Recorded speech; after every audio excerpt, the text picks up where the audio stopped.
നിങ്ങൾക്ക് എന്തെങ്കിലും തിരക്കൊക്കെ ഉണ്ടെങ്കിൽ അതൊക്കെ കഴിഞ്ഞിട്ട് മാത്രം ഈ വീഡിയോ കണ്ടാൽ മതി കേട്ടോ. കാരണം ഇന്ന് നിങ്ങൾ 168 മണിക്കൂറാണ് കാണാൻ പോണത്. ഞാൻ പറഞ്ഞില്ലാന്ന് വേണ്ട, 168 മണിക്കൂർ. തോട്ടയ്ക്ക് തീ കൊളുത്തിട്ട് വരുവാ, പൊട്ടിത്തെറിക്കുന്ന കണ്ടോ? ഓരോ അണുവിലും നിലനിൽക്കുന്ന ബ്രഹ്മമാണ് സത്യം. ഓ മൈ ഗോഡ്, പാപ്പനിക് അപ്രോച്ച്. ആത്മാവ് ഒരിക്കലും ജനിക്കുന്നുമില്ല, മരിക്കുന്നുമില്ല. ഇന്നത്തെ ഭാഗ്യക്കുറികൾ നാളെയാണ്. ഭാഗ്യം വരുന്നത് നാളെയാണ്. ഉണ്ടായിട്ട് പിന്നെ ഇല്ലാതാകുന്നുമില്ല. ഈ കഥ ഒരു വിശ്വാസത്തിന്റെ കഥയാണ്. ഏതാ വിശ്വസിക്കേണ്ടത്? നിങ്ങൾക്ക് വിശ്വസിക്കാം, വിശ്വസിക്കാതിരിക്കാം. അത് ഞാൻ വിശ്വസിച്ചു വെച്ചാൽ ഈ വീഡിയോ ചെയ്യേണ്ട കാര്യമില്ലല്ലോ. ഏതായാലും ഒളിച്ചോട്ടമല്ല, വീട്ടുകാരറിഞ്ഞുകൊണ്ടുള്ള യാത്ര. എന്റെ തറവാട്, ഞാൻ ജനിച്ചു വളർന്ന വീട്. മനുഷ്യന് മനസ്സിലാവണ പോലെ എന്തെങ്കിലും ഒന്ന് പറയടോ. ഒന്നും മനസ്സിലാവണില്ലേക്ക്, അതുകൊണ്ടാ. ഹസ്ബൻഡ് ജീവിച്ചിരിക്കെ വിധവയെ പോലെ കഴിയുന്ന എന്റെ മമ്മ. ചേച്ചിയെ പതുക്കെ ഇരുന്ന ആട്, കസേര മറയണ്ട. ഏതോ ഒരു ജോത്സ്യന്റെ പ്രവചനം, ഒരുമിച്ച് ജീവിക്കാൻ പാടില്ലെന്ന്. തറവാട്ടിൽ ആണുങ്ങൾ വാഴില്ല. നമ്മുടെ കഥ തുടങ്ങുകയായി. ഒന്ന് തുടങ്ങുന്നത് കുറെ നേരായല്ലോ. 2000 വർഷങ്ങൾക്ക് മുമ്പ് വേദശാസ്ത്രികൾ വാൽനക്ഷത്രത്തെ നോക്കി ഉണ്ണിയേശുവിന്റെ ജനനം പ്രവചിക്കുകയുണ്ടായി. ഞാനും ആ ഘടത്തിൽ പെടുന്നു ചിലര് പറയുന്നുണ്ട്. വേണ്ട, ഈ വിവാഹം നടത്തണ്ട. സംഭവം ഞാൻ സിമ്പിൾ ആയിട്ട് പറഞ്ഞുതരാം. ഇയാളാണ് പ്രശാന്ത്, ഇത് മന്ദാകിനി. ഇവര് രണ്ടുപേരും തമ്മിൽ കല്യാണം കഴിക്കാൻ പാടില്ല എന്നാണ് ഈ സ്വാമിജി പറയണത്. പക്ഷെ ഈ കല്യാണം നടന്നേ പറ്റൂ എന്ന് പ്രശാന്തും. ഓരോരുത്തർക്കും ഉണ്ടാകുന്ന അനുഭവങ്ങളാണ് കാണുന്ന മറ്റുള്ളവർ വിശ്വസിക്കാൻ. മറ്റുള്ളവരോ? അതാരെയും മറ്റുള്ളവർ? മറ്റുള്ളവർ വിശ്വസിക്കാൻ തമ്പുരാന്റെ പ്രവചനം കേട്ട അന്നു മുതൽ നിന്റെ മമ്മയ്ക്ക് ആദിയാണ്. അവൾ ഇപ്പോഴും പൂജാമുറിയിൽ തന്നെയാണ്. പറഞ്ഞ മുഹൂർത്തത്തിൽ എല്ലാം നടക്കും. ഈ 21-ാം നൂറ്റാണ്ടിൽ ഡാഡി ഇത്ര അന്ധമായിട്ട്. ഇറച്ചി കച്ചവടക്കാരനായ ഒരാളുടെ ഉയർച്ചയ്ക്ക് പിന്നിൽ ഈ തമ്പുരാൻ ഉണ്ടായിരുന്നു. ഓക്കെ, അതാരാണ് ഈ ഇറച്ചി കച്ചവടക്കാരൻ? എനിക്കറിയില്ല, എന്തെങ്കിലൊക്കെ പറയുന്നേ. ഇറച്ചി കച്ചവടക്കാരനായ ഒരാളുടെ ഉയർച്ചയ്ക്ക് പിന്നിൽ ഈ തമ്പുരാൻ ഉണ്ടായിരുന്നു.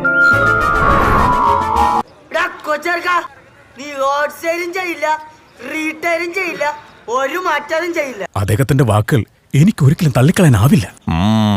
ഞാൻ ഉറപ്പിച്ചു, വിവാഹം കഴിക്കുന്നെങ്കിൽ ഇയാളെ മാത്രം.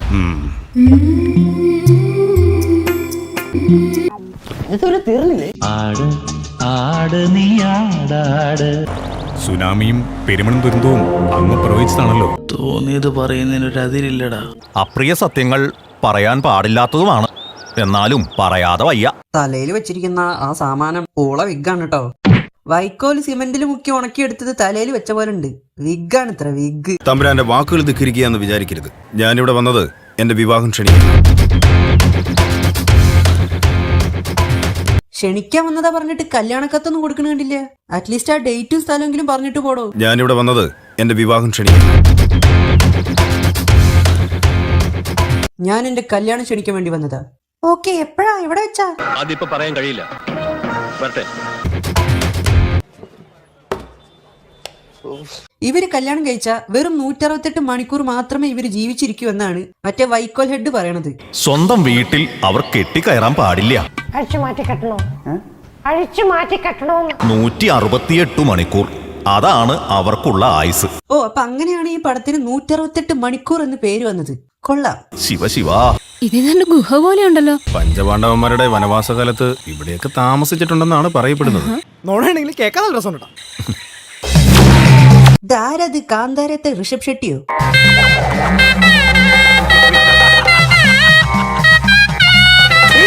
നാളെയുടെ നേരുകൾ ചൊല്ലി പറയുന്നവൻ ഭ്രാന്തൻ. ഇരുളിൻ വഴികളിൽ പൊരുളിൻ തിരിതെളിയിക്കുന്നവൻ ഭ്രാന്തൻ. അയ്യോ, തെണ്ടാമൊന്നുമല്ല. ഈ നരകത്തിലെ മൂടൻ. ശരി, വല്ല വാരികയ്ക്ക് എഴുതി കൊടുക്ക്, അച്ചടിച്ചു വന്നോളൂ. മൂടൻ എന്താ തൂറാൻ മുട്ടുന്നു? അതേടാ.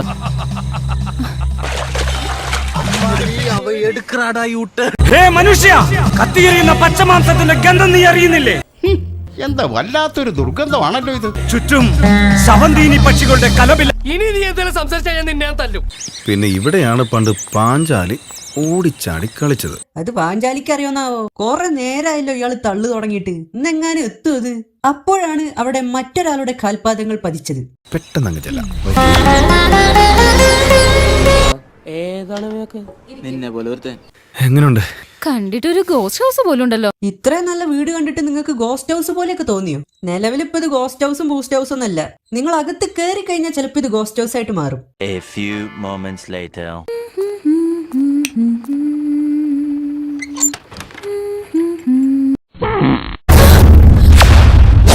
നിങ്ങൾക്ക് ബാത്റൂമിൽ പോകണം, അർജന്റാണ്, അതൊക്കെ എനിക്ക് മനസ്സിലായി. പക്ഷെ അതിന്റെ ഉള്ളിൽ കയറുമ്പോ അകത്ത് വേറെ ആളുണ്ടോന്ന് നോക്കണ്ടേ? ഒരു മര്യാദ വേണ്ടേ?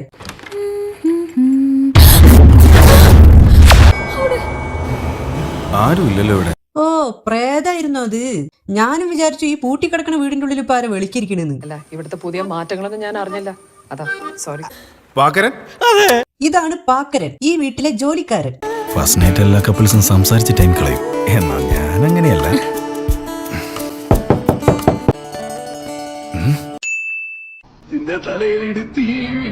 ആ സാറ് ഗൾഫിലായിരുന്നല്ലോ. ഈ ഗൾഫിലൊക്കെ നിൽപ്പനാണോ ഇരിപ്പനാണോ ഈ ഫസ്റ്റ് നൈറ്റിന്? ഞാൻ അതുകൂടി അറിഞ്ഞിട്ടേ പോകുന്നുള്ളൂ. പ്രശാന്ത് തന്റെ ഭാര്യയെ ഒറ്റയ്ക്കാക്കി പാക്കരന്റെ ഒപ്പിരുന്ന് കള്ളു കുടിക്കുകയാണ്. കള്ളു കുടിക്കുന്നതിന്റെ ഇടയിൽ അതാ പ്രേതത്തിന്റെ നിഴൽ. അയ്യോ, ഇത് എന്നെ പൊട്ടിക്കുമെന്നാ തോന്നുന്നു. ഈ നിഴലെന്താ അവിടെ തന്നെ നിക്കണത്? വേസ്റ്റ് ഗ്ലാസ്സാ, വേസ്റ്റ് വരുന്ന മദ്യം ഒഴിക്കാനാ. അങ്ങനെ പ്രശാന്ത് അവസാനം തന്റെ മുറിയിലേക്ക് പോവുകയാണ്. സോറി മോളെ, നമ്മുടെ ഫസ്റ്റ് നൈറ്റ് അല്ലേ. എന്താ മോളെ കയ്യില്, അച്ചാറോ? A few moments later. എങ്ങനെ ഉണ്ടായിരുന്നു തന്റെ ഫസ്റ്റ് നൈറ്റ് ഒക്കെ? അത് പറയാൻ കൂടി തന്നെയാ വന്നത്. നീ അങ്ങ് ബോധം കെടുത്തി കളഞ്ഞല്ലേ. എന്നടാ ഉണ്ടായ? നീ തുടക്കം തൊട്ട് പറഞ്ഞേ. നിന്റെ ഒരു സീരിയസ്. അവളൊരു മനുഷ്യ സ്ത്രീയല്ല. അവള് നിന്റെ ചോര മുഴുവൻ ഊറ്റി കുടിച്ചോടാ. എന്താ പഞ്ഞുമുട്ടായി വരുന്നുണ്ടോ? ഇതൊക്കെ ഒരു BGM. ഇന്നലെ രാത്രി രണ്ടുപേരും നല്ല ഹാപ്പി ആയിരുന്നു എന്ന് പറഞ്ഞു. ഇയാളുടെ ഫസ്റ്റ് നൈറ്റ് നടന്നത് അറിയാത്തതായിട്ട് ഇപ്പൊ ആരുമില്ലല്ലോ. അല്ല, ഇയാൾ ആരാ? ഇയാൾ വരുമ്പോഴൊക്കെ ആരോ ബാക്ക്ഗ്രൗണ്ടിൽ വീണ വായിക്കുന്നുണ്ട്. ഇനി ഗന്ധർവനോ മറ്റാണോ?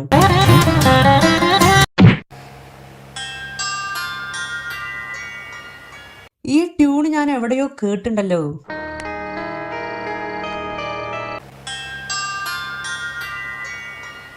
ആ, മണിച്ചിത്രത്താഴ് നമ്മളാരും കണ്ടിട്ടില്ലാത്തോണ്ട് കുഴപ്പമില്ല.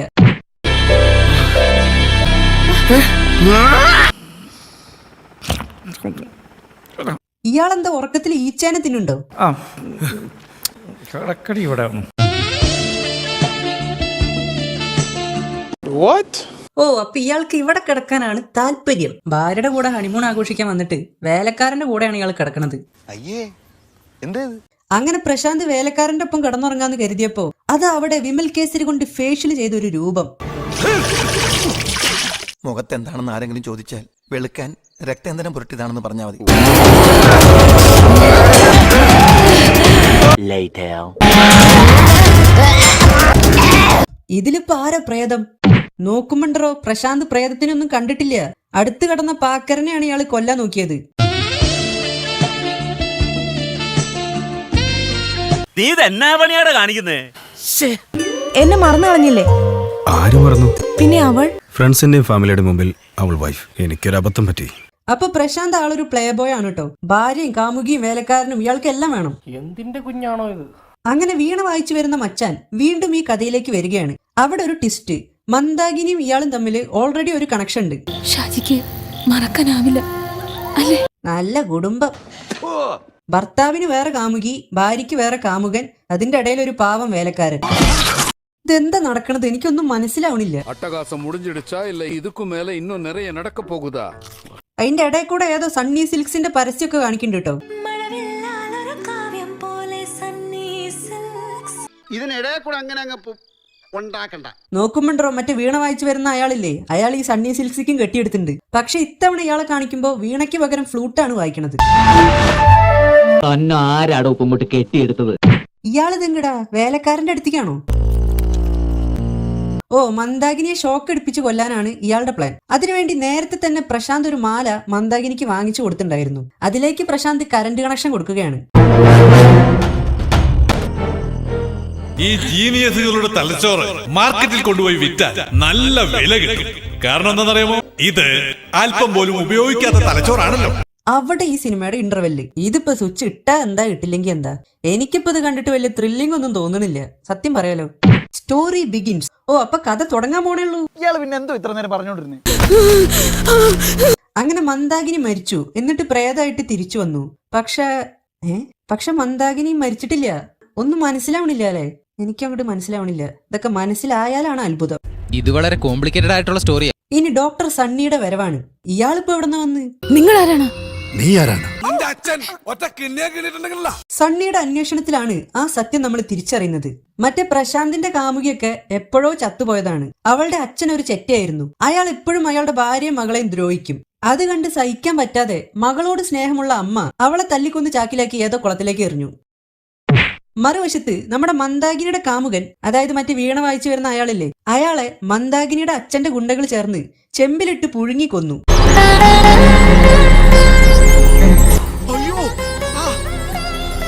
അതായത് ഇതെങ്ങനെ ഇപ്പോ എക്സ്പ്ലെയിൻ ചെയ്യേണ്ടതെന്ന് വെച്ച് കഴിഞ്ഞാൽ, പ്രശാന്തിന്റെ കാമുകിയുടെ പ്രേതം മന്ദാകിനിയുടെ മേത്ത് കയറി, മന്ദാകിനിയുടെ കാമുകന്റെ പ്രേതം പ്രശാന്തിന്റെ മേത്ത് കയറി. പക്ഷെ പ്രശാന്തിന്റെ കാമുകിയുടെ പ്രേതവും മന്ദാകിനിയുടെ കാമുകന്റെ പ്രേതവും തമ്മിൽ ഒരു കണക്ഷനും ഇല്ല. നോട്ട് ചെയ്ത് വെച്ചോ, അടുത്ത PSCക്ക് ചോദിക്കും. ഓരോ വധങ്ങളെ. അങ്ങനെ ഈ പ്രേതങ്ങളൊക്കെ ഒഴിപ്പിക്കാൻ വേണ്ടി നമ്മൾ തുടക്കത്തിൽ കണ്ട ആ വൈക്കോൽ തലയൻ വീണ്ടും വരികയാണ്. അപ്പോഴതാ വഴിയിൽ നിൽക്കുന്നു നമ്മുടെ ബോധിധർമ്മൻ.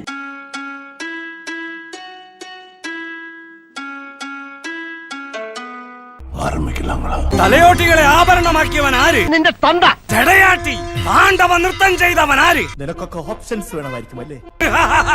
ജീവിക്കാൻ വേണ്ടി ഓരോ വേഷങ്ങളെ. എന്തായാലും ഇത്രയും പേരൊക്കെ കാസ്റ്റ് ചെയ്ത് 2.5 മണിക്കൂറൊക്കെ സിനിമ എടുത്തു വിടുന്നുണ്ട്. അയാൾക്കൊരു ഷർട്ട് വാങ്ങി കൊടുത്തൂടെ? ഒരു ഒറ്റമുണ്ട് എടുത്തിട്ട് അത് വലിച്ചു നീട്ടി കഴുത്തുകൂടെ കെട്ടിയിട്ടൊക്കെയാണ് ആ പാവം നിൽക്കുന്നത്. ഒരു ഷർട്ടിന് ഇത്രയ്ക്കൊക്കെ വില ഉണ്ടോ? നീ ആരാണെന്ന് അറിയണമെങ്കിൽ നീ നിന്നെ തന്നെ അറിയണം. ഞാൻ ആരാണെന്ന് അറിയണമെങ്കിലും നീ നിന്നെ തന്നെ അറിയണം. തന്റെ രക്തത്തെ താൻ തിരിച്ചറിയും. ഇയാളെ കൂടി ഒന്ന് തളയ്ക്കാൻ പറ്റുമോ? നോക്കുമ്പോ ദാ വരുന്നു. ഇപ്പൊ ഉള്ളതൊന്നും പോരാഞ്ഞിട്ട് വേറൊരു മന്ത്രവാദി. ഇരുട്ടിനെ മായ്ക്കുവാൻ എന്നാൽ കഴിവതില്ല. അങ്ങല്ലാതെ വേറൊരഭയവും ഇല്ല. ഓ പിന്നെ ഇയാളാരാ? വയറ് ഇരി ചോര കുടിച്ചതിന് ശേഷം എന്റെ അടുത്ത് വന്ന് എന്നൊക്കെ പറഞ്ഞാണ്ടല്ല വയൽ ഞാൻ വിരലിട്ട് കാണിക്കും. അവർ വേട്ടപ്പട്ടികളെ പോലെ എന്നെ പിന്തുടരുന്നു. ഓ, കേൾക്കുന്നില്ലേ? അതെന്നെ ഭയപ്പെടുത്തുന്നു. ഇവളെന്തായി പറയുന്നത്? അവള് പിച്ചും പെയും പറയാ. അങ്ങനെ പ്രേതം മേത്ത് കയറിയ പ്രശാന്ത് സ്പൈഡർമാനെ പോലെ മരം കയറി കയറി ബാറ്റ്മാനായി മരത്തിൽ തൂങ്ങിക്കിടക്കുകയാണ്.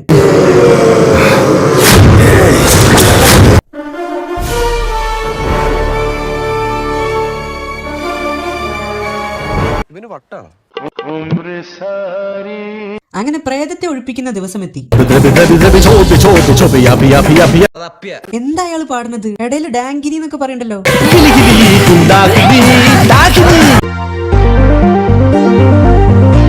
ഇതെന്തത് സ്ട്രേഞ്ചർ തിങ്സിന്റെ പ്രൊമോഷനോ? ഓൺലൈനിൽ കിട്ടുമോ അത്?